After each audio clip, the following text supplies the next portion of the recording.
difficult to give that example, but can you give me an example of quality healthcare?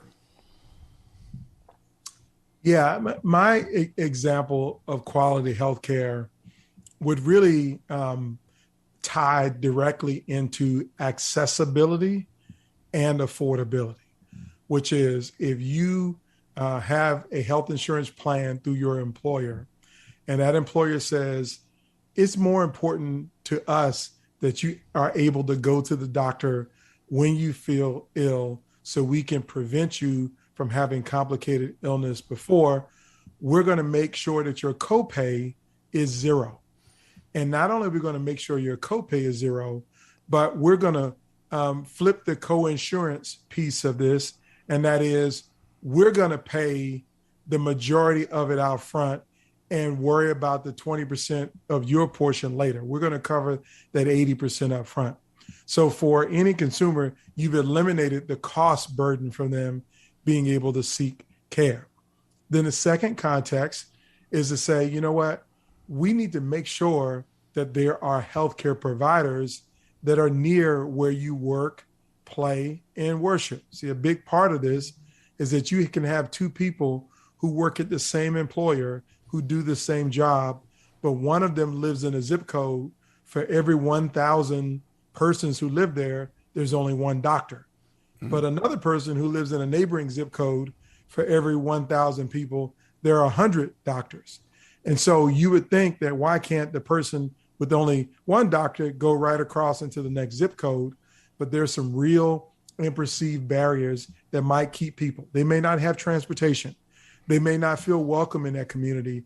Or historically, there may have been other issues that have kept them from being able to go into that community. And this particularly plays itself out along race, gender, language access, all kinds of things. And so for me, quality will look like when we remove all of those barriers from a person seeking care, getting care, and being able to afford care. Okay. And so what I'm hearing you say is that sometimes the quality of healthcare that we receive, again, another wrinkle to it, it's not just about what you can afford. It also has to do with where you live. Yes. And the access. A very, very interesting point that you're making there. What do you wish people knew about your role in healthcare? And you can take that from any angle, whether it's social worker, hospital executive, or leadership development, or all three. Yeah. Yeah. So I definitely think that I will take all three because I think it's really important. What I want people to know is that this is not a hobby for me. This is not a job for me. This is the passion of my life, that I really do believe that we need to spend our time making sure that everyone, regardless of what you look like, your background, your experiences, your pre-existing conditions, the shape of your family, any demographic definer of you, that you have the opportunity to live out your God-given potential. We all have potential. And many times, most of us don't live out our potential because it's tied to our health. It's tied to how healthy we are to do those things that we have the ability to do. And so for me, my whole focus is how do we create an environment that defines that? So early in my career, it was fighting for access to make sure people could get insurance coverage under the Medicaid program. I kind of raised that up to when I worked for President Obama. My job was to do outreach and education about the Affordable Care Act so people could understand that this was coming, a change was coming, and it didn't matter if you had a pre-existing condition, you could still get coverage and get access to coverage. Later on, I went inside of an academic health system. I worked in a senior role for 6 years as an academic health system, training physicians on cultural competency, how to deliver care to diverse people, and knowing that if a person speaks a language different than you, or if they are racially, culturally, ethnically, through gender identity or sexual orientation different than you are, you need to pay more attention to what they're saying and be more open to understanding their experience as you deliver care.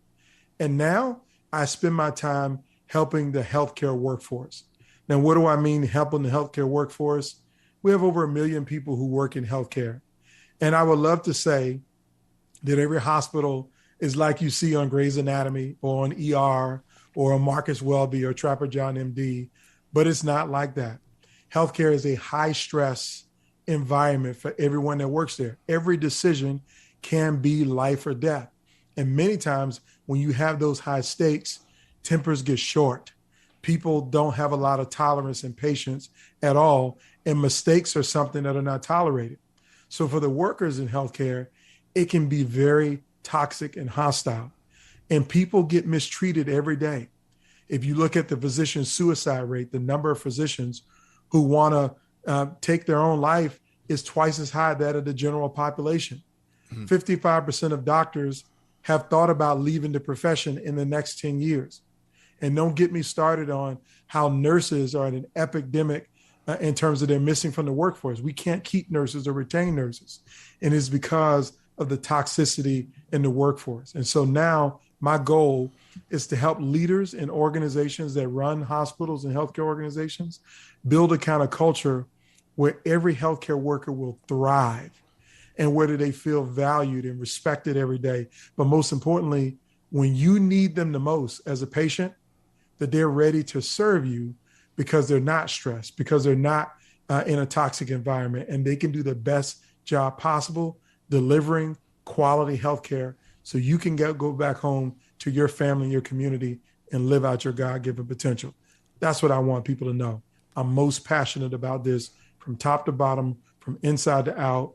This is my life's work. Yeah. And that is such a powerful statement that you've made. And I think that it is important from two sides, okay? What you talked about is the stress that the healthcare workers are under, and that has been greatly exacerbated by COVID and everything that's going on. But at the other point in that is, what is it that that healthcare workers are trying to do for patients? It's allow them to get back to their home and to get back to their life.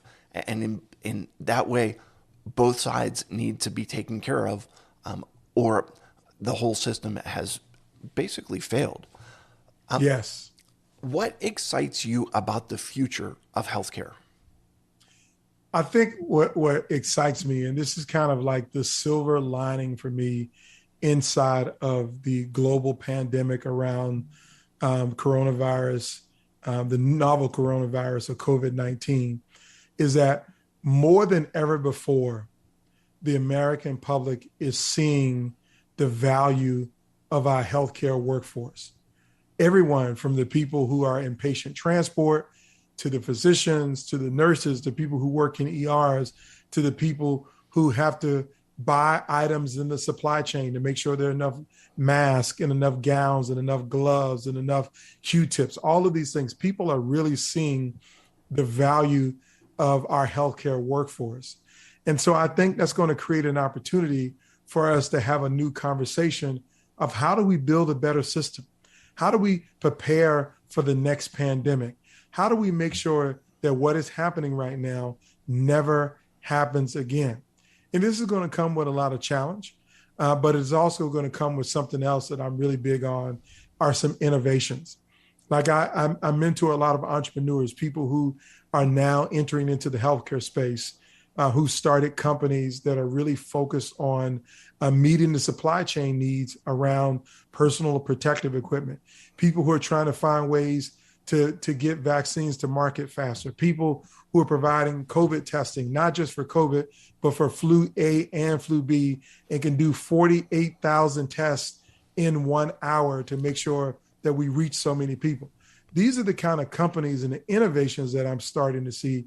And that's what excites me about the future, is that our healthcare system has always been one of resiliency, and we're seeing that more than ever before. And we've also been one of innovation. And I really do feel like the innovations that we're starting to see are going to shape our future in ways that we have never imagined. Excellent.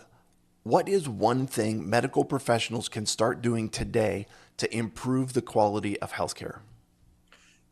The one thing every medical professional can do today to start improving care for everyone and improving the quality of healthcare is to answer yes to three questions. They can do this if they answer yes to these three questions. So let me tell you what the three questions are, but I'm going to tell you who you need to answer them for.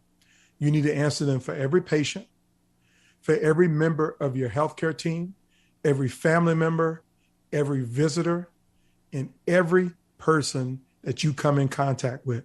Here are the three questions. Question number one, do you care about me? Question number two is, will you help me? And question number three is, can I trust you?